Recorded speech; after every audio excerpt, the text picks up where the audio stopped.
I started dating Marcus when I was 21. He was 25. He was handsome, hardworking, and made me feel like the most special woman in the world at first. Because that's what narcissists do, right? They fall in love with you completely, give you the whole world, and just when you can no longer live without them, they pull the rug out from under you and don't even bother to apologize. I just turned 29, and I know exactly how I spent it. Alone, covered in baby vomit, with greasy hair stuck to my face, the kitchen dirty, and waiting, again, for the man I built a life with to remember that I exist.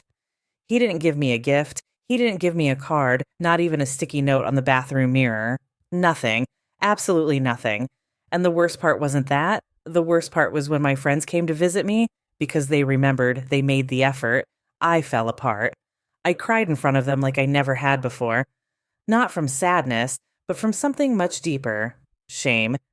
Shame at having spent 8 years waiting for a man to see me, to celebrate me, to simply remember that I exist. My friends hugged me. They gave me gifts. They sang to me. And in that moment, as I held the flowers they had bought me, something inside me clicked. A switch that turned off forever. It was no longer sadness I felt. It was determination. Let me tell you who Marcus really is, because for years, I refused to see him clearly myself. Marcus is the kind of man who presents himself impeccably to the world. Perfectly pressed suit, perfect smile, always ready with a joke at work meetings. The one who opens doors for strangers, but comes home and doesn't ask how your day was. The man who seems like the ideal husband in public and in private, doesn't even remember his wife's favorite color. We've been together 8 years. In those 8 years, I surprised him with a party I planned over 4 months, with guests from out of town, his favorite dish made from scratch, and a photo album that took me weeks to put together. I bought him thoughtful, personalized gifts full of meaning. On his birthdays, I'd wake up before him to decorate the kitchen. For him, every detail mattered. For me, not even a card. But what I didn't know, what I discovered much later, was that Marcus had a secret that would change everything. You see, Marcus always complained about money. "We're tight," he'd say. "We can't spend on nonsense." Nonsense. That's what he called celebrating me. That's what he called a special dinner, some flowers, a small gesture. Nonsense. Meanwhile, I was a stay-at-home mother, taking online classes, raising our 2 kids, and managing every cent he gave me as if it were a scarce resource. Until one day, searching for a document on his computer, with his permission to print something, I found a folder I wasn't meant to see. Bank statements, investments, an account at another bank, numbers that left me breathless. Marcus wasn't a man who was tight. Marcus was a wealthy man who had decided his family didn't deserve to know it. Money earned in silence, saved in silence, enjoyed in silence, while I asked permission to buy myself a new pair of shoes. I closed the folder, I closed the laptop, I went to the bathroom, looked at myself in the mirror, and made myself a promise. I wasn't going to explode. I wasn't going to cry. I wasn't going to confront him in fury and give him the power of watching me collapse. I was going to be smart. Look, I'm a woman who has read many books while rocking babies at 3 in the morning. I've listened to more psychology podcasts than most therapists. And one thing I learned is that with a narcissist, direct confrontation doesn't work. Blowing up doesn't work. Begging definitely doesn't work. What works is strategic silence, calculated calm, and the patience of someone who knows exactly what she's building. So I designed a plan, I divided it into phases, and I executed it with a coldness I didn't even know I had. Phase 1, emotional withdrawal. For years, I had been the one who initiated conversations about our problems, who begged for attention, who cried asking to be seen. That ended. Overnight, I stopped seeking deep conversation with him.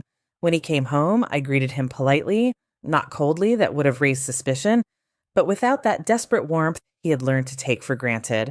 I no longer asked how his day went. I waited for him to tell me, and if he didn't, nothing happened.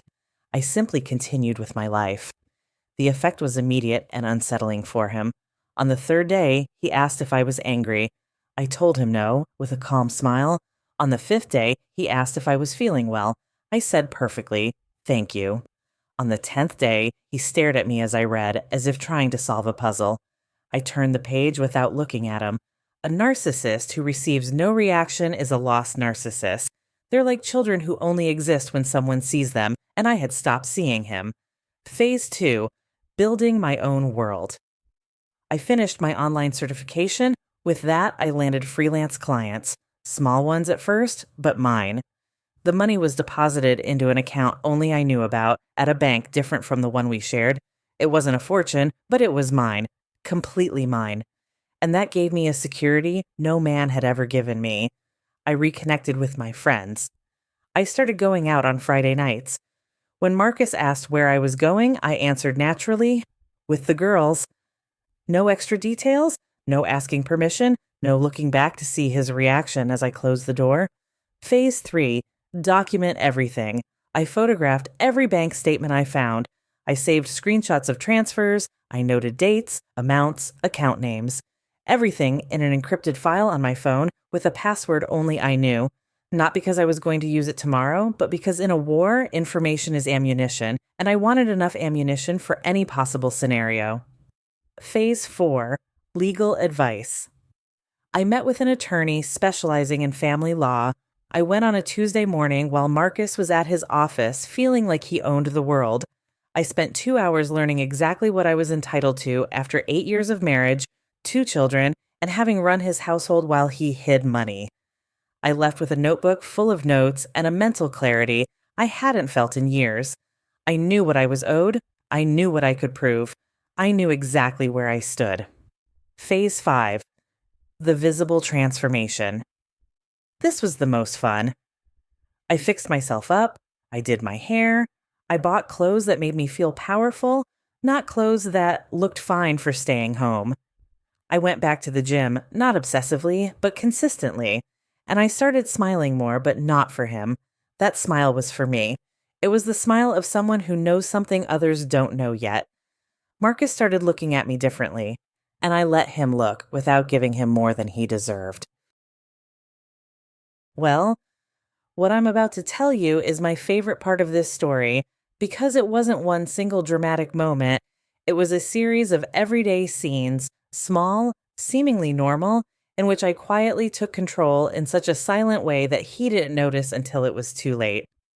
Scene 1, the supermarket flowers. He came home one Tuesday with a bouquet of flowers from the supermarket. He held them with that characteristic awkwardness of men who don't know how to give without feeling vulnerable. He handed them to me and said, "I brought you these." I took them. I looked at them. And instead of melting, as I would have done before, as he expected me to do, I simply said, "How thoughtful," put them in a vase, and went back to chopping vegetables for dinner. Marcus stood in the kitchen waiting for something more. An effusive kiss? An "Oh, thank you, sweetheart." A gesture telling him he'd done something wonderful. None of that came. After an awkward moment, he went to the living room. The next day, he came home with chocolates. I received them the same way. With grace, with a slight smile, and without the fanfare he was looking for, because I knew perfectly well what was happening. He was trying to buy back my attention with crumbs, and I no longer accepted crumbs. Scene 2, the dinner he didn't plan but wanted credit for. One Friday, I came home dressed up after going out with my friends. Marcus was in the living room, visibly irritated because I hadn't cooked. I pointed to the food I had prepared that morning with instructions stuck to the refrigerator door. "Just needs to be heated up," I said with all the sweetness in the world. He had no arguments. He heated the food, fed the kids, bathed them.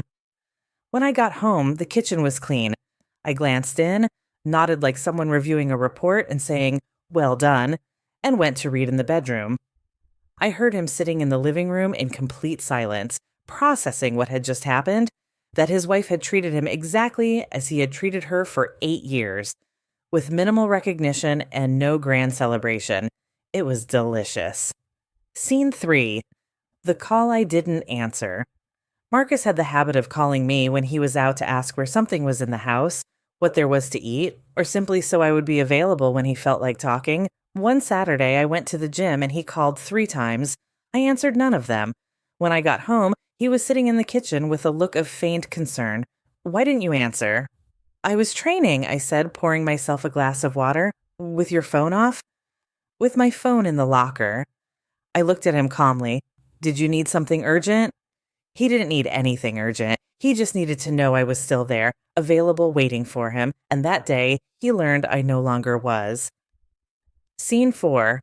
The plan he made without consulting me that I didn't follow. One Sunday, Marcus announced at breakfast that we'd been invited to a gathering at his boss's house that same Saturday. He announced it. He didn't ask. He just announced it, as if my schedule were a perpetually blank board available for his plans. I looked at him calmly and said, I already have plans that Saturday. What plans? I'm going to an exhibition with Lauren, and then we have a dinner reservation. Silence. You can change them, can't you? It's the boss. Marcus, I said, setting my coffee down on the table gently, when you have plans, I respect them. I expect the same from you. If you want to go to your boss's house, go. The kids will be with my mother that afternoon anyway. He went to that gathering alone, and when his boss's wife asked about me, he had to explain that his wife had her own life. For the first time in 8 years. Scene 5. The money I no longer asked for. For years, every time I needed something, I asked Marcus. Money for groceries, for the kids' clothes, for a medical expense. And he gave it to me with that condescending attitude of someone doing you a favor, as if our household money were exclusively his. The month I decided to activate my plan, I covered household expenses with the money he deposited, as always. But my personal expenses, the hair, the gym, the new clothes, I paid with my own money. Without telling him, without asking for anything. One day he saw me come in with a shopping bag and asked how much I'd spent. I looked him in the eyes and said, I paid for it myself. Pause. With what? With my money, Marcus. Another longer pause. When did you start working? A few months ago? Online classes? I saw something on his face I had never seen before. Insecurity. Because a man who controls his wife through money knows perfectly well that the day she has her own, the control is over. And that day had arrived. Everything before this was the prelude, the preparation, the rehearsals of a play I had been writing in silence for months. The conversation came on a Thursday night. The kids were already asleep. Marcus came into the bedroom and found me reading, calm, with a glass of red wine on the nightstand. He sat on the edge of the bed with that expression I already knew, the one of someone who wants to talk but doesn't know how to begin. I feel like something has changed between us, he finally said. I put down my book. I looked at him. I waited. I feel like I'm losing you. I took a deep breath, and I spoke in a voice so calm that I think that's what frightened him most. No crying, no trembling, just that calm of someone who has nothing left to lose because she's already found everything she needs. Marcus, I said, I'm going to tell you something, and I need you to listen without interrupting. Can you do that? He nodded. I spent 8 years being invisible in this marriage. 8 years asking, begging, crying, explaining why I needed to feel celebrated, seen, valued, and 8 years hearing excuses. That money was tight, that you were busy, that it wasn't a big deal. I paused. But the most interesting thing, Marcus, is that the money was never tight. Was it? I watched him change color. I don't know what. Marcus. Just his name, with that tone, the tone that says, don't waste my time. Silence. I'm not going to get into details tonight about what I know and what I don't know, I continued. What I'm going to tell you is this. This marriage has 2 paths. On the first one, we both decide to be honest. We start therapy. We put everything on the table. Everything, Marcus, including what you think is hidden. And we build something real. On the second path, we continue as we were. And I will continue making the decisions I've already started making to protect myself and my children. What decisions? His voice sounded small. For the first time in 8 years, I heard fear in his voice. The necessary ones, I answered. And I opened my book again. I said nothing more. It wasn't necessary. Marcus sat on the edge of that bed for 20 minutes in complete silence. I kept reading, or pretended to, because inside my heart was pounding, but I wasn't going to show it. Never. Finally, he spoke. And what came out of his mouth was something I had been waiting 8 years to hear, not as a plea, but as a surrender. What do you need me to do? I closed my book, I looked him in the eyes, and I gave him the list, point by point. No drama, no tears, like someone dictating the terms of a contract. Couples therapy, starting the following week, total financial transparency, shared accounts open to both of us, a real family budget in which I had access and a voice, and from that moment on, being treated as what I am, his partner, not his domestic employee. And if I do all that, he asked me, then we'll see what we become, I said. But if you fail on any of those points, Marcus, I already know exactly what steps to take next, and I promise you I will be very, very prepared. It wasn't a threat said in fury. It was worse than that. It was a promise said with absolute calm, and he knew it. That night, Marcus didn't sleep. I did. Several months have passed since that night, and what I'm about to tell you is not a fairy tale. I'm not interested in fairy tales. What I'm going to tell you is the truth. What a man looks like when he finally understood who he married. Marcus goes to therapy, alone in addition to couples therapy, because the therapist suggested it, and he, surprisingly, agreed. He comes home and asks how my day was before talking about his. Small, yes, but significant. The bank accounts are open to both of us. The first time he showed me his complete statements, he looked at me waiting for a reaction of shock, of fury, of how could you? I gave him neither. I simply noted the numbers that mattered to me, said thank you for the transparency, and moved on to another topic. That unsettled him more than any fight we could have had.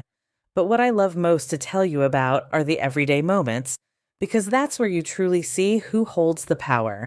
My birthday this year, he came with a reservation at a restaurant I had mentioned only once in passing 4 months earlier. He had written down the name, he had looked it up, he had reserved it weeks in advance. When we walked in and I saw the decorated table, I looked at him and simply said, "Well done, Marcus." He smiled like a child who just passed an exam, and I smiled too on the inside because that's exactly what it was, an exam. And for the first time in 8 years, he had studied. On Mother's Day, he got up with the kids at 7 in the morning, made breakfast, with the kids' help of course, and with some slightly burnt eggs, brought it to bed and let me sleep until 10. When I came downstairs, the kitchen was cleaned up. Not perfectly, but cleaned up. A few weeks ago, he wanted to make a decision about a big expense without consulting me. In the middle of his sentence, I gently interrupted, "Marcus, that's a decision we make together." He looked at me. He remembered. He nodded. "You're right. When can we talk?" When can we talk? Those 4 words. Before they were unthinkable in his vocabulary. Is our relationship perfect? No. Do I trust him completely? Not yet. And I may never trust him the same way again. But what I am clear on is this. I will never again be the woman who begs for her own birthday. I will never again ask permission to spend money that is also mine. I will never again orbit around someone who doesn't make the effort to see me. My personal bank account is still active. My freelance clients are still my clients. My attorney is still my contact. Not because I'm planning anything, but because that is now my way of existing in the world, with options, with exits, with power. The other day, Marcus found me in the study working with headphones on. I took them off when he came over. He asked what I was doing. I told him working. He asked if I needed anything. I told him no, thank you. And then he did something that took me completely by surprise. He leaned in, kissed the top of my head, and said, "I admire you, you know." I looked at him. I waited. "You never gave up," he said. "Not on yourself, not on me. You should have, and you didn't." I smiled. I put my headphones back on, because what Marcus thinks he saw was a woman who fought for her marriage. What he really saw was a woman who fought for herself. And that difference, dear audience, changes everything. To be continued. Because there are things Marcus still doesn't know. There are conversations we haven't had yet. There is a version of this story I haven't told you yet. What's in those files I keep on my phone? How much money did he really hide? And what happens when a man who thought he had control discovers he never did? Drop the tea. Real stories, real opinions. Drop the tea.